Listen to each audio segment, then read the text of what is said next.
Bonjour tout le monde, bienvenue sur cette nouvelle vidéo. Avant toute chose, je tiens à vous avertir que ce qui suit n'est que le résultat de mes propres recherches. Ce n'est pas un contenu destiné ni à vous convaincre, ni à vous convertir, seulement à vous informer et à partager avec vous le résultat de mes recherches. J'espère que la vidéo vous plaira. Le sujet de cette vidéo est donc la magie des couleurs.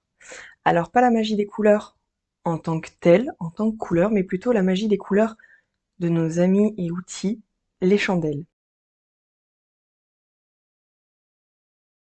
Alors comme vous le savez, il existe énormément de types de couleurs de chandelles différentes, et chacune a son affiliation, a son utilité. Et je voulais donc partager avec vous dans cette vidéo le résultat de mes recherches à leur sujet. Passons à la prochaine couleur, le rouge.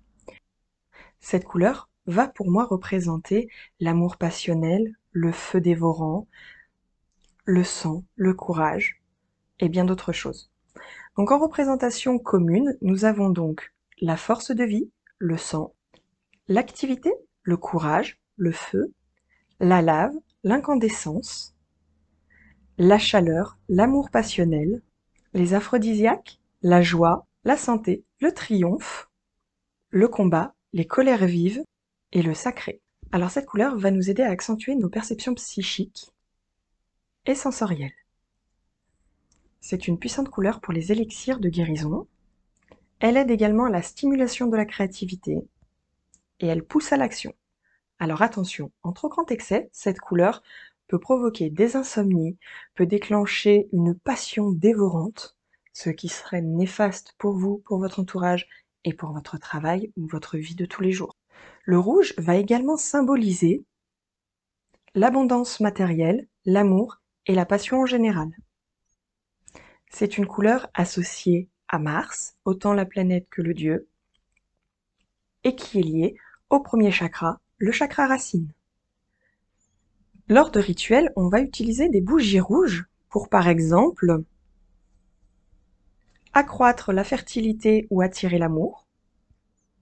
Pour tous les rituels associés à des passions ou à des rencontres fougueuses. Pour l'augmentation de la force psychique et combative. Pour l'augmentation du courage et de la détermination. Pour l'augmentation de la confiance en soi et de notre volonté. Et lors de rituels associés à la richesse matérielle et à l'abondance. Alors attention, la couleur rouge en trop grand excès peut avoir des côtés néfastes également. Elle peut par exemple vous provoquer des insomnies si elle est en trop grande quantité dans la chambre à coucher. Elle peut attiser des colères, elle peut attiser les passions dévorantes et donc être néfaste pour vous, pour votre entourage. Il faut également faire très attention car le type de magie rouge peut parfois basculer dans la magie des ténèbres car elle peut imposer votre propre volonté à quelqu'un. C'est une couleur très forte, très utile, mais à utiliser avec sagesse. Prochaine couleur, le jaune. Très souvent associé au roi, au soleil, au désert, à la sécheresse, à l'orgueil ou à la trahison, à l'adultère, à l'égoïsme, à la présomption. C'est également le symbole de la lumière spirituelle, de l'estime et de la confiance en soi, de l'ego, de la puissance, du pouvoir, de l'illumination, du bien-être, de la joie, de l'entrain, de la gaieté et de l'optimisme.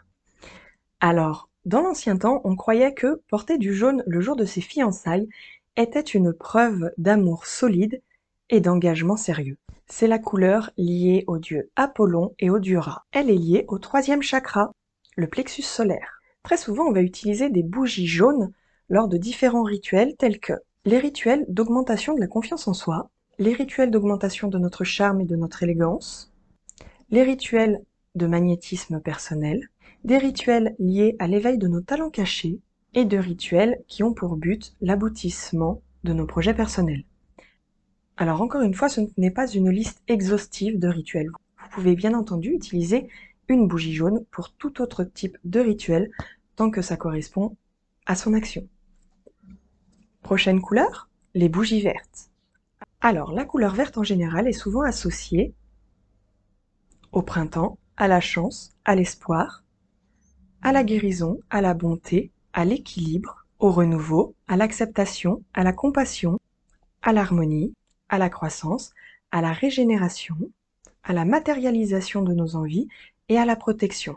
Cette couleur rendrait plus conciliant et plus compréhensif. Elle favorise l'amitié et consolide l'amour. Cette couleur nous aide également au lâcher-prise et à l'apport de notre paix intérieure. Elle permettrait de nous transmettre force et vitalité. Alors c'est la couleur des apothicaires et elle est liée au 4e chakra, le chakra du cœur. On va utiliser des bougies vertes lors de différents rituels tels que, par exemple, des rituels de succès, de victoire, de réussite, de fertilité, de confiance en soi, d'ambition positive, d'équilibre émotionnel et de guérison, de chance, de prospérité et d'abondance. Lors de rituels, on peut aussi l'invoquer et l'utiliser pour contrer les effets de l'avarice et de l'envie. Elle nous aide également à contrôler et à annuler la jalousie. Prochaine couleur, le bleu. Il va représenter le ciel, la mer, l'infini, la légèreté, la connaissance, l'intelligence, la loyauté, la sincérité, l'immortalité, la communication, l'expression de notre moi profond, la créativité, la tranquillité, la discrétion, la modération, la prudence. Elle va également nous aider au lâcher-prise. Elle représente également l'eau. Le bleu, de façon générale, va nous aider à travailler sur le calme intérieur, le détachement, notre imagination, le développement de notre intuition. Elle va nous aider au dépassement de l'égoïsme, à la résolution de problèmes, au renforcement de l'équilibre et à la communication franche. Alors il est dit que les personnes attirées par cette couleur sont des personnes qui n'aiment pas du tout le jugement et qui sont rassurantes, généreuses et qui aiment se donner à fond. Attention, en excès, tout comme d'autres couleurs, elle peut avoir des effets négatifs. Elle peut vous rendre extrêmement passif, vous pousser à la frivolité ou à la dépression, et augmenter votre taux de fatigue. C'est une formidable couleur avec plein d'effets, mais à utiliser avec sagesse. C'est une couleur associée à l'eau, à Jupiter et au 5e chakra, le chakra de la gorge. On va l'utiliser en bougie pour différents types de rituels, tels que par exemple les rituels de canalisation avec nos guides ou nos maîtres, tous les rituels élémentaires liés à l'eau ou à la glace, tous les rituels qui vont utiliser de l'eau ou qui vont faire appel à de la purification, des rituels d'élévation de conscience et lors de rituels de renforcement de la communication. Nous arrivons doucement à la fin de la vidéo, il nous reste 2 types de couleurs, c'est parti. Prochaine couleur, le violet. Le violet qui, pour moi, représente la couleur de la spiritualité. Mais il a bien d'autres représentations également, telles que par exemple la pureté, le mysticisme, l'introspection, la méditation, la mélancolie et la solitude également. Il est dit que les personnes attirées par cette couleur sont souvent des personnes qui aiment le mystère, l'insolite, la solitude et qui aiment rêver. Cette couleur peut nous aider à travailler sur différentes choses, telles que par exemple notre force d'action, notre émotivité et notre gestion des émotions violentes, et elle nous aide également à surmonter tous les déséquilibres psychiques et émotionnels. C'est une superbe couleur associée au Sagittaire et aux Gémeaux, mais également au 7e chakra, le chakra du 3e œil. On va utiliser très souvent des bougies violettes lors de différents rituels, tels que par exemple les rituels de guérison mentale et psychique, les rituels sur notre pouvoir personnel et notre clairvoyance, les rituels qui vont nous aider à acquérir et à garder notre indépendance, et les rituels liés à la protection environnementale. Dernière couleur, le gris ou l'argent. Alors l'argent et le gris, je les mets ensemble, mais ils ont quelques différences que je ne vous expliquerai pas dans cette vidéo-ci. J'en ferai peut-être une autre où je vous expliquerai toutes les subtilités des nuances des différentes couleurs. Ils vont représenter la discrétion, la neutralité. C'est également la couleur qu'on associe très souvent aux apprentis sorciers, aux aînés et à la nuit. Pour ce qui est de l'argent et du gris, elle est aussi associée très souvent à la lune. C'est la couleur, bien entendu, du second métal le plus précieux, l'argent. Le gris et l'argent font partie pour moi de ces couleurs qu'on appelle des couleurs froides, contrairement au jaune et à l'or, qui vont plutôt faire partie, elles, des couleurs chaudes. Lors de rituels, on va utiliser des bougies blanches ou argentées pour neutraliser les énergies négatives,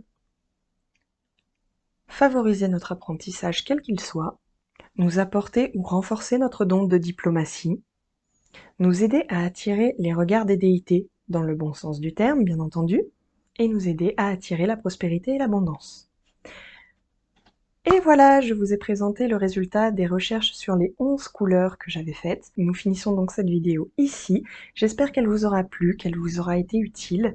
N'hésitez pas à lâcher un pouce bleu, à vous abonner à ma chaîne, à aller faire un tour sur mon site et sur mon Facebook. Je vous dis donc à bientôt pour une autre vidéo.